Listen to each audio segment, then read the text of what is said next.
Bom dia, muito bom dia, sejam bem-vindos.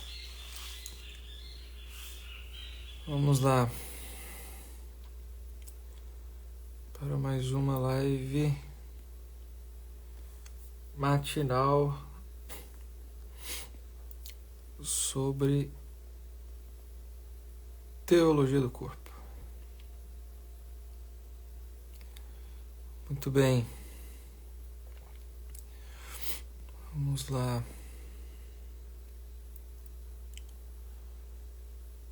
Deixa eu ver aqui. Compartilhar.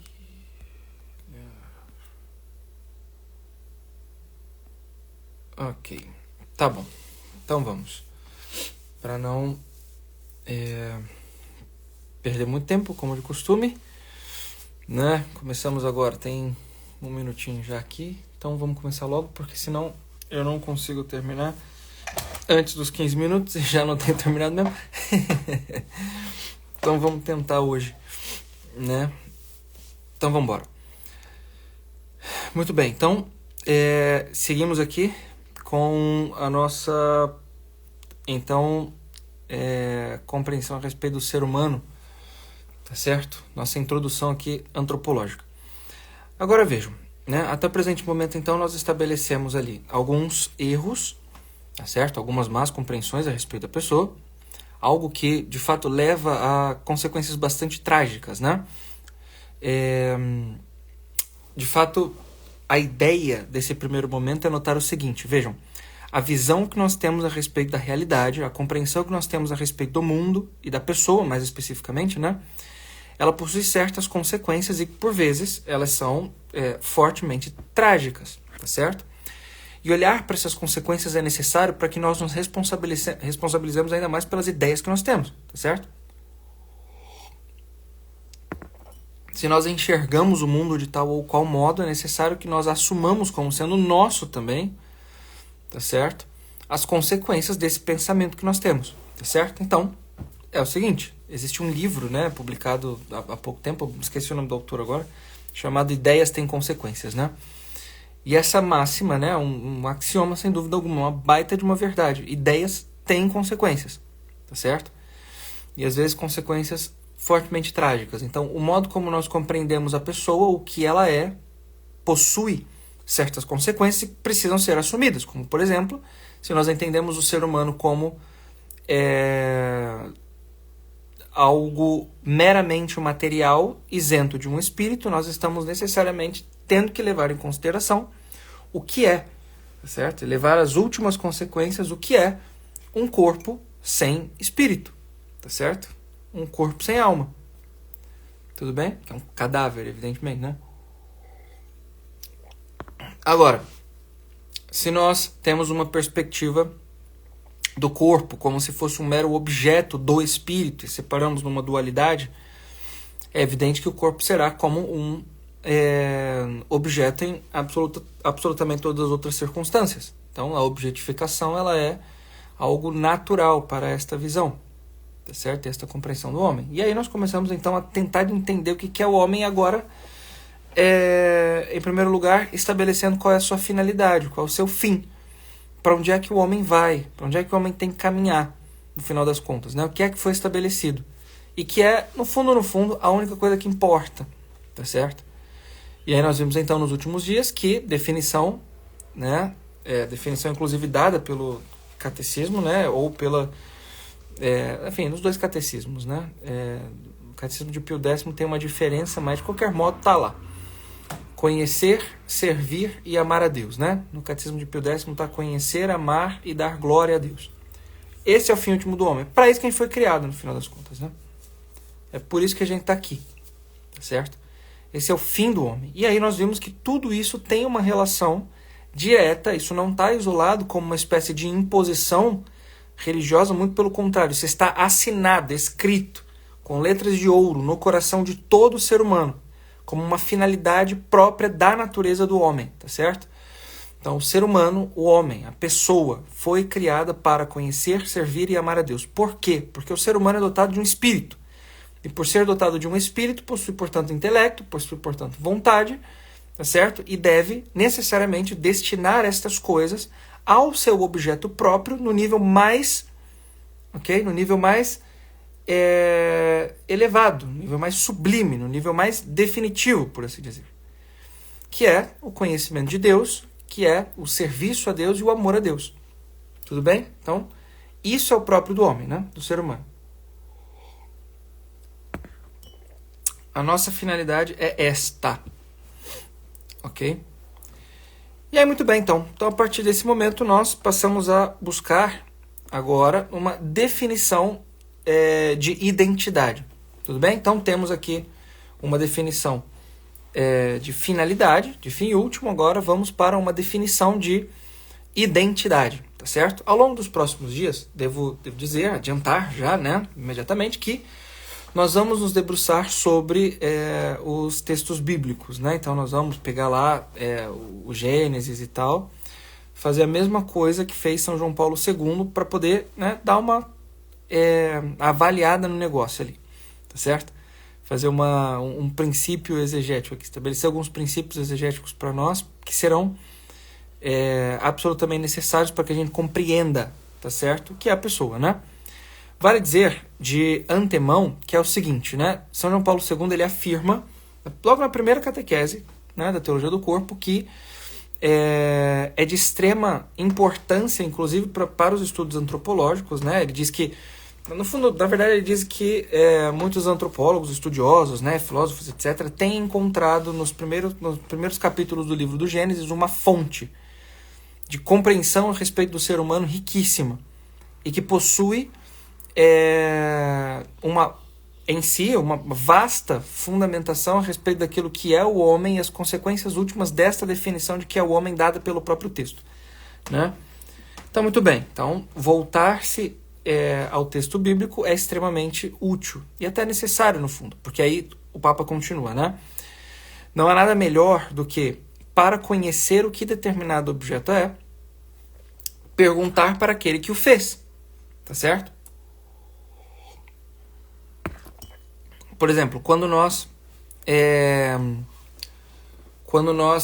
queremos, né, sei lá, instalar montar um móvel novo, instalar um eletrodoméstico, ou o que quer que seja nesse sentido, o que é que nós fazemos? Nós perguntamos para o famoso manual, não é isso?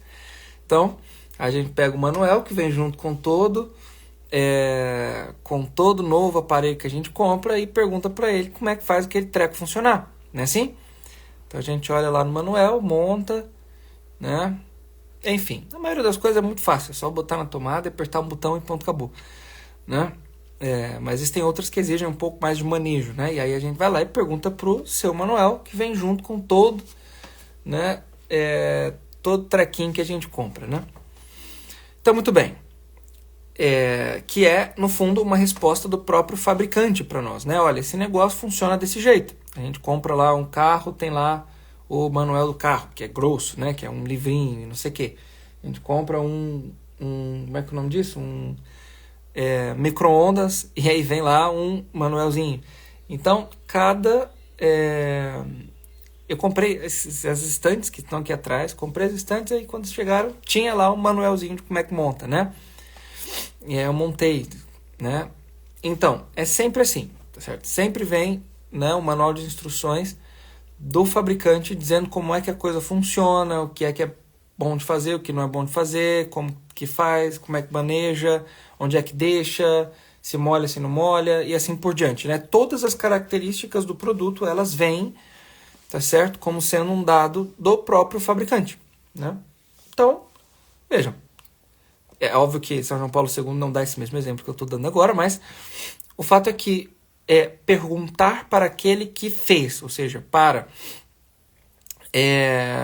a causa, né? Como é que o seu efeito funciona, como é que aquilo que ele fez funciona, tá certo? É o meio mais eficaz, evidentemente, de conhecer o que é que aquele negócio é, né? O que aquela coisa é. Então, quando nós nos voltamos para o texto bíblico, nós estamos fazendo o seguinte, perguntando para Deus, olha, Deus, né? Meu Senhor, diz para mim o que é que eu sou, tá certo? E o que é pessoa, de maneira geral, é. Minha Nossa Senhora. Chacoalhei a mão com uma xícara de café do B-Café. Ontem deu B-Café aqui, hoje deu B-Café no chão. Eu tô bom com café, meu Deus do céu. Então, muito bem. Quando nós, então, vamos até o texto bíblico, a primeira coisa com a qual nós nos deparamos é com uma definição. O texto bíblico ele não se priva de dizer, de fato, o que o homem é. Ele diz, tá certo? Efetivamente, o que a pessoa é. Então, ele olha lá para o ser humano, ele descreve de maneira simbólica. Nós vamos olhar para isso ao longo dos próximos dias. Nós vamos voltar nisso aqui. Mas o fato é que ele dá uma definição. O ser humano é imagem e semelhança de Deus. Certo? A pessoa, o ser humano, é imagem e semelhança de Deus. Neste ponto em específico, nós temos uma riqueza de significado absurda. E que nós vamos aprofundar ao longo dos próximos dias, como eu disse. Mas aqui nós vemos o seguinte. Existem dois aspectos. Um que é a imagem e o outro que é a semelhança. Se é dito que o homem é imagem e semelhança, é porque essas duas coisas, cada uma delas possui uma caracterização própria. Ser imagem é uma coisa, ser semelhança é outra. E cada um desses dois pontos carrega consigo um significado gigantesco. Tudo bem? E bastante profundo, na verdade, né? Então, primeiro, somos criados à imagem de Deus, mas também à sua semelhança. O que é que isso significa? Né? Então, a gente pode perguntar, antes de arriscar dizer alguma coisa por nós mesmos, nós vamos perguntar para grandes teólogos e grandes, pessoas muito inteligentes que ao longo da história da igreja já deram essa resposta para nós. Tá certo? O primeiro deles, de que ao menos eu, professor Gabriel, tenho notícia, é um sujeito chamado São Basílio. Né? São Basílio, ele escreve 2 homilias, né? Então, ele deu 2 homilias e essas homilias foram escritas. Né? Ele escreveu para poder ministrá-las, né? Ao longo da Santa Missa. São Basílio, ele escreve essas 2 homilias a respeito da origem do homem. Tudo bem? E aí, ele dá uma característica importante aqui, uma distinção. A distinção é a seguinte. Imagem é aquilo que compõe a natureza, aquilo que já vem conosco, ou seja, aquilo que é próprio, né, da pessoa, tá certo? Então, ser criado à imagem de Deus significa que nós possuímos algo em nós que está em perfeição absoluta em Deus. Ou seja, Deus pega algo de si e entrega para o homem, né? Isso é provado, né, no símbolo, na narrativa da origem do homem, quando Deus diz, façamos o homem, segundo a nossa imagem, né, e nossa semelhança. Então, ele se volta para si, façamos. Todo o resto ele ordena, diz, faça-se, né? E o Papa São João Paulo II, nas suas catequeses, também nota esse detalhezinho do texto, né? Para fazer uma boa exegese. Olha, ele diz, faça-se para tudo, né? Faça-se a luz, né? Façam-se o continente, façam-se as árvores, façam-se os astros no céu, façam-se, né, os animais, mas para o homem ele diz façamos, é como se ele se voltasse para dentro de si mesmo, como se ele olhasse para si, tá certo? Se voltasse para aquilo que Deus mesmo é, e aí ele então cria o homem, tá certo? Ele ordena todas as outras coisas, mas o homem ele olha para si e de si ele né? Cria o homem, dando ao homem algo que é próprio dele mesmo. Então, façamos o homem a nossa imagem, segundo a nossa semelhança, tá certo? Então, primeiro aspecto, imagem, natureza, algo que é próprio, né, de Deus, que Deus possui em si, o fato de Deus ser pessoa, tá certo? E dá ao homem, concede ao homem a que o homem seja também ele pessoa, tudo bem? O que significa ser pessoa? Primeira definição, nós vamos, né, ao longo dos dias, compreender melhor tudo isso aqui, né? Pessoa é o seguinte, a pessoa é uma substância individual de natureza racional, certo?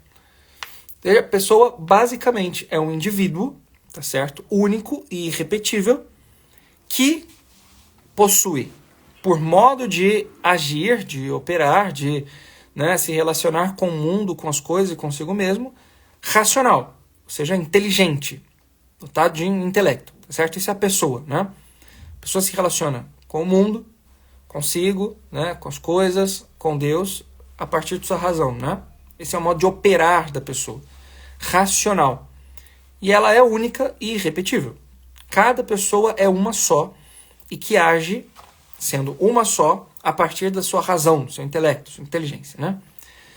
Então, muito bem. Essa é a primeira definição de pessoa, certo? Ela foi dada, em primeiro lugar, né? Essa definição de pessoa, ela foi já atribuída ao ser humano, mas ela é, em primeiro lugar, próprio de Deus, né? Os padres da igreja, eles falavam sobre pessoa para tratar da Santíssima Trindade, da pessoa do Pai, da pessoa do Filho e da pessoa do Espírito Santo. E a partir disso, de ter olhado para o Pai, o Filho e o Espírito Santo, pega o conceito de pessoa e atribui também ao homem, mas ele é em primeiro lugar um conceito divino. Deus é pessoa por excelência, né? Deus é pessoa por excelência. Tudo bem? Então, e a pessoa possui algumas características. É um ser de razão, mas é um ser relacional.